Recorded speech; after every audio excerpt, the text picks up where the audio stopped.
Have you ever found yourself laughing on the outside while breaking on the inside? Have you ever felt like you had to keep everything together just so no one would see how badly you're falling apart?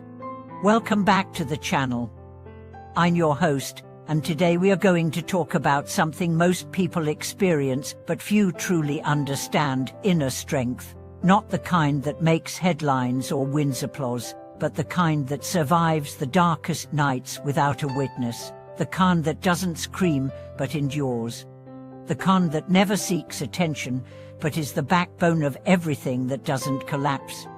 We live in a world where being loud is often mistaken for being strong, where expressing confidence is confused with possessing resilience. But real strength isn't about how well you talk, it's about how much pain you can carry without giving up. How many sleepless nights you can survive without losing your sense of hope. How much rejection you can face and still show up the next day with purpose. Let's start by understanding a simple but profound truth. The strongest people you know are not those who seem the happiest. They're often the ones who've learned how to carry sadness with grace, disappointment with dignity, and pressure with praise. Imagine a woman who lost her job, was left by her partner, and diagnosed with a chronic illness, all in the span of 1 year. She didn't post dramatic updates. She didn't complain. She didn't collapse. She went to therapy. She learned new skills. She quietly built herself back up. Now she runs her own consultancy and mentors others going through transitions. Ask her what her greatest achievement is, and she'll say, "The nights I didn't give up." That's what we are talking about: quiet strength. The kind that doesn't show up in selfies or speeches, but in the way you carry yourself when no one's watching. There's a quote that says, "Be kind, for everyone you meet is fighting a battle you know nothing about." It's a cliché, but it's true. The guy at the coffee shop who seems withdrawn, maybe he's just buried a loved one. The woman in the meeting who's unusually quiet, maybe she's carrying the weight of a broken relationship. The child acting out in school, maybe that's the only way they know how to say, "I'm scared." This is why inner strength matters. It's what allows us to function, to relate, to survive, and eventually, to thrive despite life's inevitable storms. Now let's talk about the process of becoming strong inside. It's not a switch. It's a series of silent, brutal, beautiful decisions made in the shadows. The first is acceptance. Not resignation, but deep, soul-level acceptance. The moment you stop fighting the fact that life is unfair, that pain is part of the process, you stop being a victim. You start being a warrior. Next comes patience. Real strength isn't rushed. It waits. It breathes through anxiety. It sits with fear. It understands that transformation is slow and that the soul doesn't argue with the seed, it trusts the process. Then there's vulnerability. Yes, strength includes vulnerability. It means having the courage to say, "I'm not okay," and not for attention, but for authenticity. To yourself, to those who truly care. Vulnerability is not weakness. It's the birthplace of resilience. Then comes the decision to get up again and again. After betrayal, after failure, after heartbreak. Real strength is choosing to try one more time when logic tells you to quit.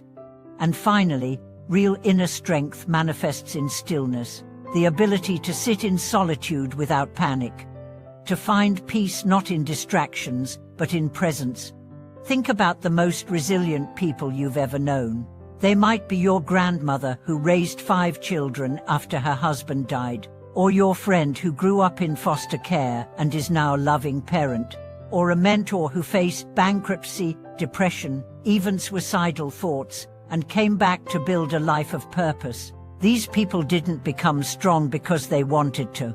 They became strong because they had to. Life gave them no choice. But instead of breaking, they bent. Instead of collapsing, they adapted. And in doing so, they became unshakable. Strength is not glamour. It's grit. And here's something society rarely tells you. Strong people don't always feel strong. They often feel scared, uncertain, lonely. But they keep moving anyway. They do what needs to be done. Not for applause, not for validation, but because they refuse to let the darkness win. You might be going through something right now. Maybe your career isn't where you want it to be. Maybe your relationships are strained. Maybe you feel like you've lost your direction, your energy, even your identity. Let me tell you this: if you're still standing, still breathing, still waking up and trying, you are strong. You are far stronger than you think. You don't need a crowd to cheer for you. The quiet voice inside you that says, "Keep going," is louder than a stadium when you learn to listen. There's also a misconception that strength means doing it alone, but part of being strong is knowing when to reach out. Asking for help is not surrender, it's strategy. A tree stands tall because of its roots, and sometimes those roots are found in friends, in family, in mentors, in therapy, or even in strangers who understand your struggle. So don't mistake self-reliance for isolation. Strength is built in solitude, but it thrives in connection. Let's go even deeper. Inner strength also means letting go. Letting go of resentment, of the need to always be right, of people who only drain you, of dreams that no longer serve you, of identities you've outgrown, of versions of yourself that were shaped by trauma rather than truth. There is strength in shedding, in choosing to be light instead of heavy, free instead of stuck, alive instead of merely existing. And one more thing: strength is not permanent. It's not a destination. It ebbs and flows.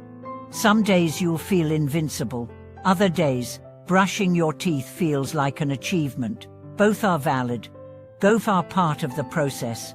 The goal is not to be unbreakable. The goal is to be whole. So if you're listening to this and thinking, "I'm not strong, I'm just surviving," let me assure you, surviving is strength. Enduring is strength. Trying is strength. And someday, you'll look back on these days, the ones where you felt lost and unsure, and realize they were the chapters where your soul grew the most. Thank you for watching this video. If this message resonated with you, please share it with someone who's silently carrying more than they show. Leave a comment with your story, or simply write, "I'm still here," so others know they're not alone. Don't forget to like, subscribe, and hit the notification bell for more content that celebrates the strength within.